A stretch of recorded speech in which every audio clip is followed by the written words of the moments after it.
If we have done our research as investors, we know that DBS, OCBC and UOB are well capitalized and well run.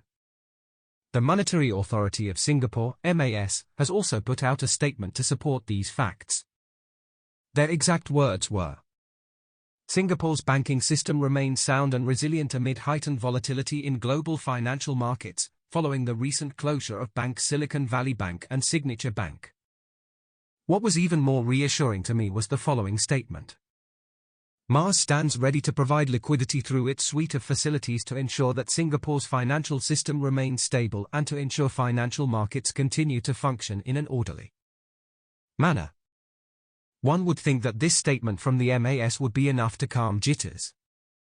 However, it seems that Mr. Market prefers to err on the side of caution.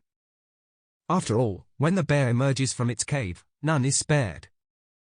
The banking crisis in the USA seems to have spread to Europe as Credit Suisse, Switzerland's second-largest lender, saw its. To regain market confidence, Credit Suisse will borrow up to 50 billion Swiss francs from the Swiss National Bank under a covered loan facility as well as a short-term liquidity facility. Singapore's banks have been spared much of the carnage seen in US banks, although their stock prices have also weakened. I did a series of technical analysis to get a glimpse of what Mr. Market might be thinking. If you are interested, links are in the description below. For too many years, interest rates were very low and people were encouraged to take a lot of risk. That kind of environment allowed growth stocks with negative earnings to thrive. All the stuff that boggles the minds of value investors and investors for income. With interest rates much higher now, that trade is out the window and such stocks are down significantly at levels where they should logically be. As long as interest rates remain elevated, these stocks will underperform. So, as value investors and investors for income, we would think that sanity has returned to the stock market. Then, the recent US banking crisis hits us. And it seems to be spreading. So, what are investors to do?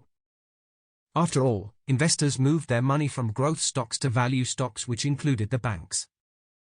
Banks are logical beneficiaries of rising interest rates, at least until their funding costs catch up. Still, banks should continue to do relatively well unless the economy suffers a recession.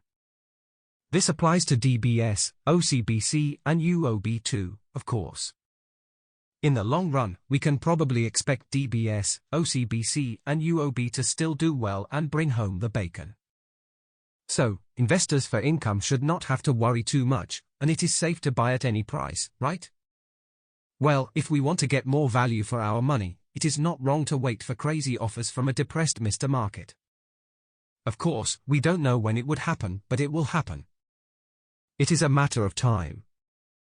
We are in very turbulent times with very high inflation and increasing interest rates. Some things are bound to break. What makes it scary is we don't know what we don't know. Financial conditions have tightened, but we still have high inflation. So, it is likely interest rates will still move higher, but, perhaps, at a slower pace. For our own peace of mind, we want to try our best to manage risk better. Although staying invested in the Singapore lenders, DBS, OCBC and UOB is sensible, throwing in everything including the kitchen sink might not be a good idea. Not everyone has the emotional or financial strength to deal with greater market volatility. Diversifying our portfolios and getting some risk-free, volatility-free short-duration bonds is not a bad idea for most people.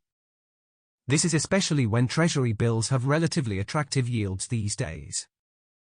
Still, I must emphasize that there is no one-size-fits-all solution and we should tailor our strategies to fit our circumstances. You might be